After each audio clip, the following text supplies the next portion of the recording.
Welcome to the Spin X's podcast. I'm Erik Barzeski. I'm Jayson Nickol. And I'm Tyson Deskins.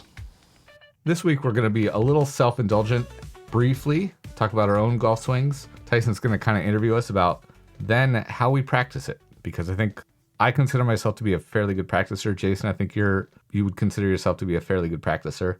So we're going to talk about that because a lot of golfers don't know how to practice. They don't know what they need to do when they practice. And a lot of golfers think, oh, I need to practice like 3 hours a day. But I think you'll find through this conversation that Jayson and I can get more out of like 15 minutes a day of practice than a lot of people get out of hitting a large bucket of balls or 2 large buckets of balls at the range every day. Jayson, you want to tell us about your golf swing? Yeah, absolutely. So I do work on my swing. Obviously, the time that I put in is limited, so I got to be really smart about it. Now, the big things that I want to work on in my swing, one is actually my body. It's pretty riddled from injuries, so I got to work on that. Then, if I'm talking about just the swing in general, the biggest thing that drives me crazy is that I don't get my club up soon enough. And so then as it goes around me, it'll get a little bit across the line. And then if I don't reroute it from there, it can run into some issues where not like necessarily like crazy steep, but it's coming down and then the face is actually a little bit too close. So then my miss is that I will stand up the handle as I start coming down through impact. That pulls the club towards me and I'll have like a poor toe strike weak out to the right. Drives me absolutely bonkers. My feels, as crazy as they sound, is that so if we had a clock and if 12 o'clock was the target, I feel like my hands and my arms only go to about 5 o'clock on that clock face. So they're like really feeling, in front of me almost, maybe would be better saying. And then I watch that on my camera and it's like, wow, those are a pretty good spot. I like that. You know what I mean? And then of course it's like, can I bring that to the course is always the next step. Yeah, and what I work on in my golf swing is I tend to palm flex my left wrist, arch or bow my left wrist too much, which shuts the face. I used to overbend my right elbow with a shut face. When I would swing too long, most people will cup or extend their left wrist. I would arch it and get a little bit too long.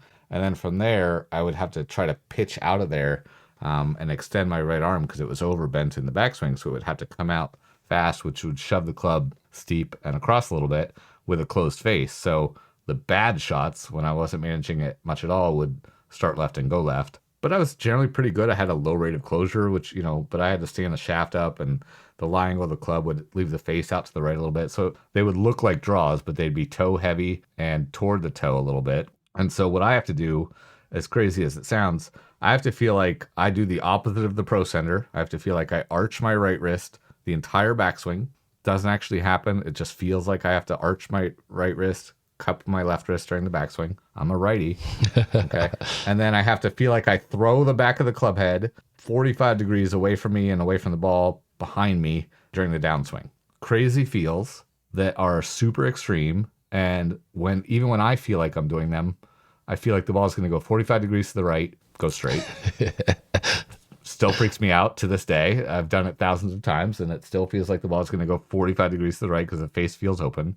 But my wrists work properly from there, as long as I don't physically like hold them off or anything like that. And the shots work out really well. So I think what I want to do is ask both of you sort of in your own particular things that you're working on. Do you feel like, Jayson, I'll start with you, when you see a player who comes in that has those same tendencies that you have in your swing, do you feel like that gives you ammunition and helps you, help that player a little bit quicker? You sort of know what that player is feeling like and can sort of guide that player to the fix maybe a little bit quicker because you deal with the same thing. Yeah, absolutely. I mean, as coaches, you've seen a lot of swings, right? And it's funny in some of my videos online, I'm trying to reproduce some bad swings, right? And you're like, okay, how does that person get there? And you go through okay, they're doing this, they're doing that. Okay, this is what they're doing. So we need the opposite of that, right? Now, obviously, everyone has baked in motions, right? So mine. Let me interrupt you there for a second, actually, because I think that's something that coaches do that amateurs could do as well.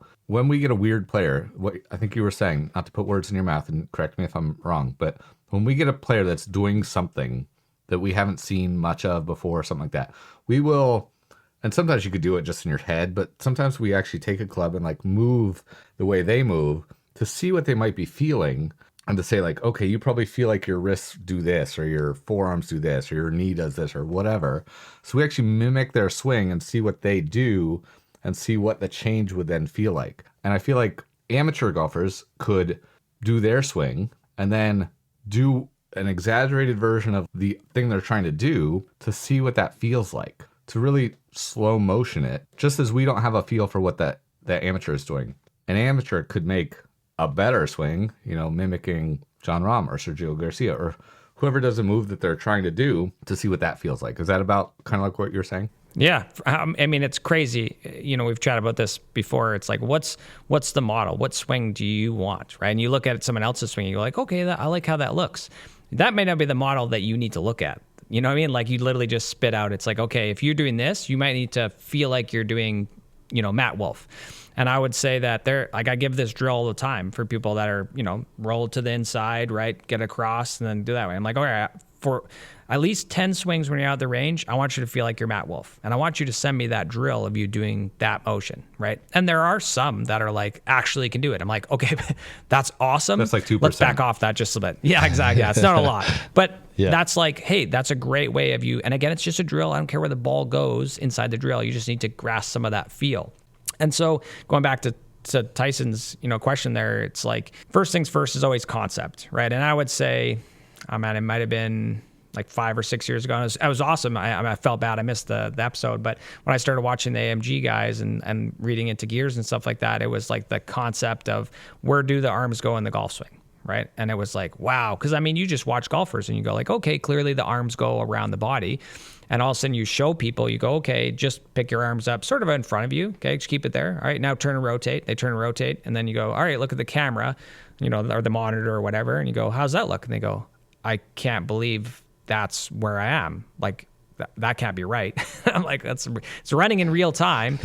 That's the feel you need. I know it's crazy and I know it's going to be hard, but yeah, you need to feel that, right? And so, yeah, there's the old school thing of like, just put the club on your right shoulder. If you're ready, turn and then push the club away from you.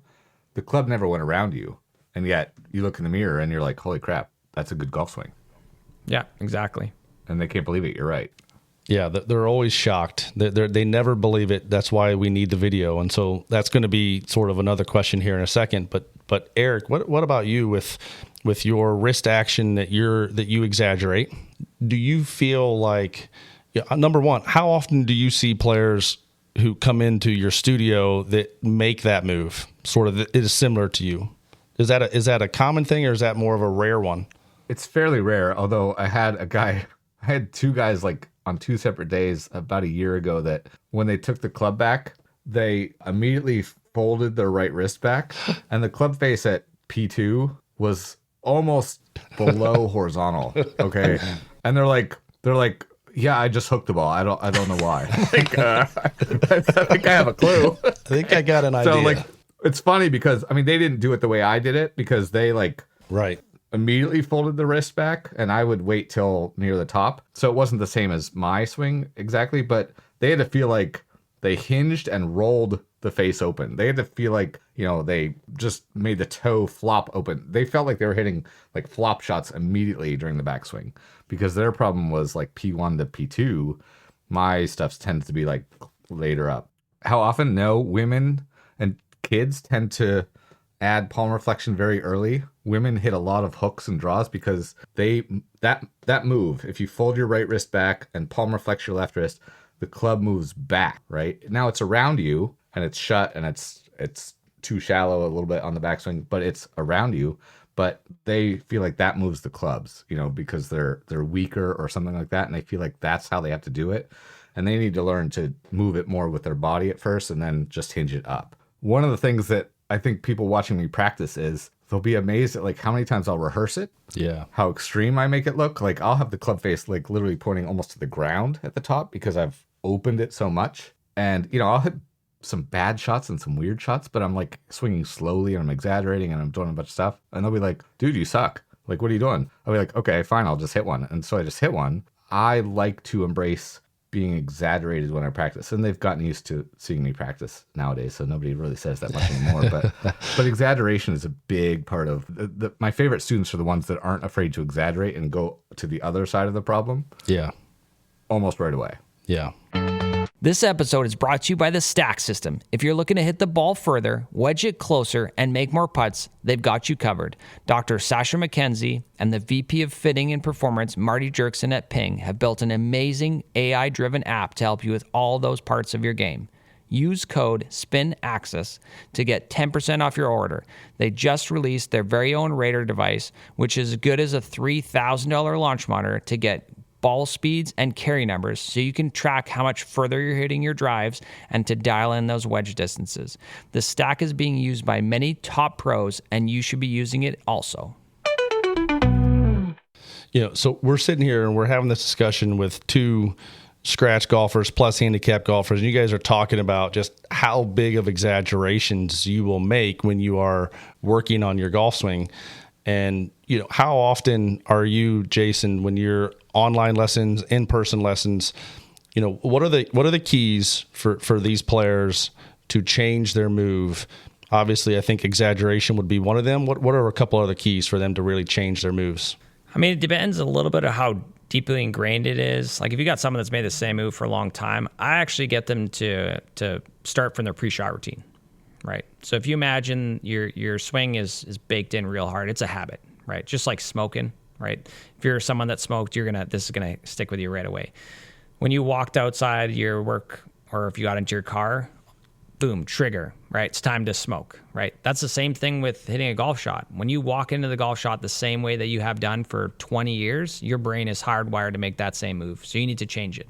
I'll get people to add in like a foot tap, or, how you walk into the ball differently, or you look at the target, then look back at the ball and go.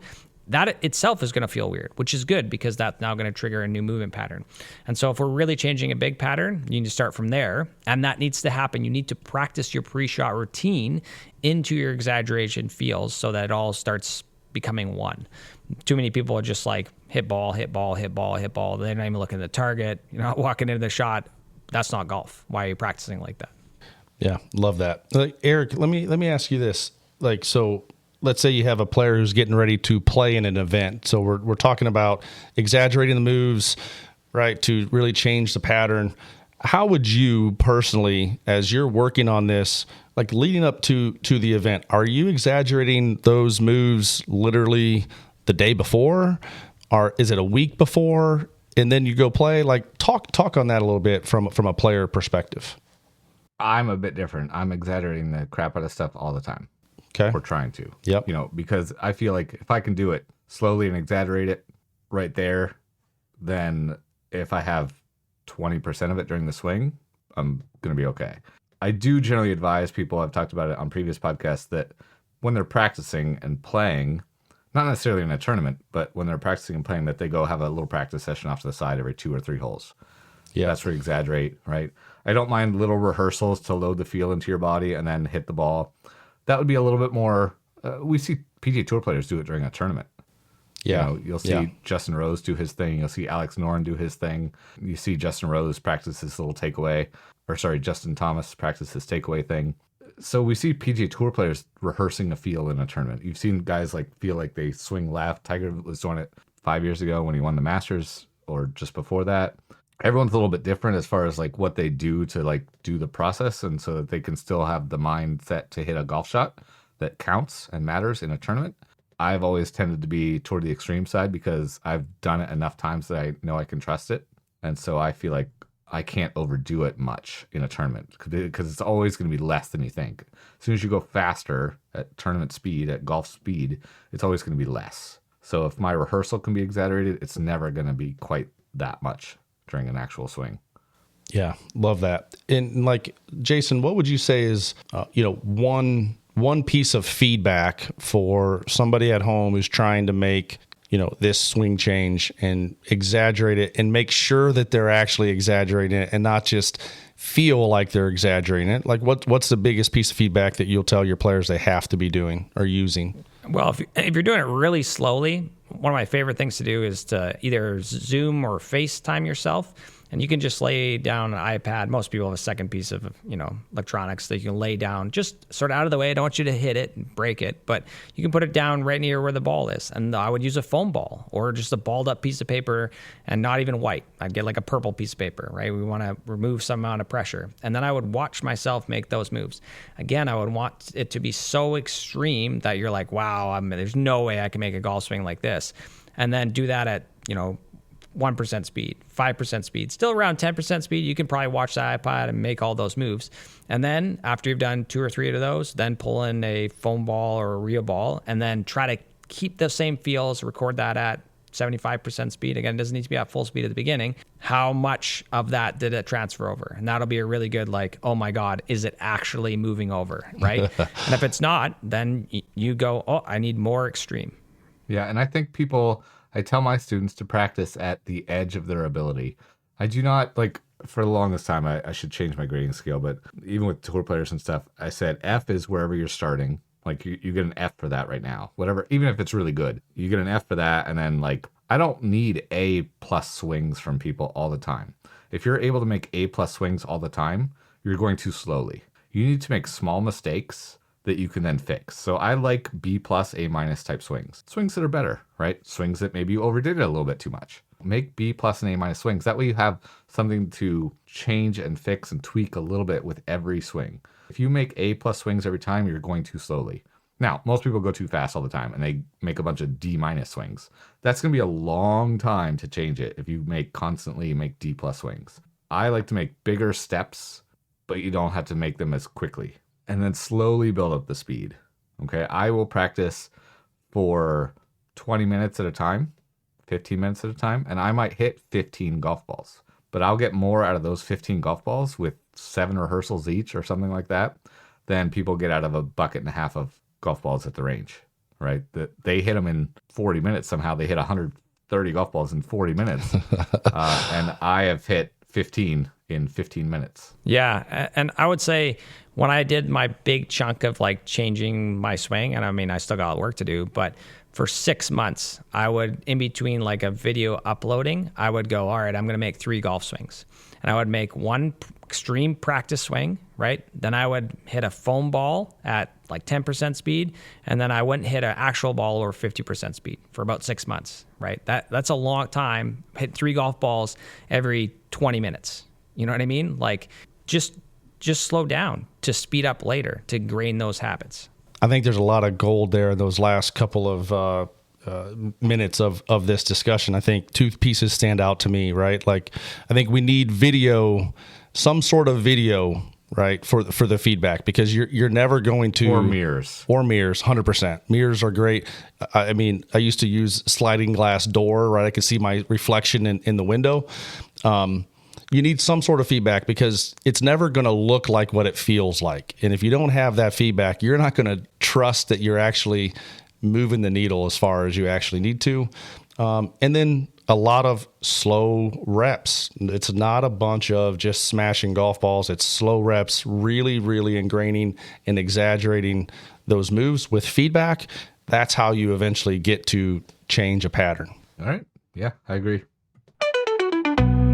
Awesome. Well, another great episode, guys. Truly appreciate it. Big thanks to Erik and Jayson for all of that information. If you laughed, learned, or just killed some time during your range session, do us a favor. Smash the subscribe button. Smash it. Send this episode to your golf group chat because those fellas need it. Yeah, and remember, you can always find us on all social medias at The Spin Axis, and you can find us online at thespinaxis.com. Slow down.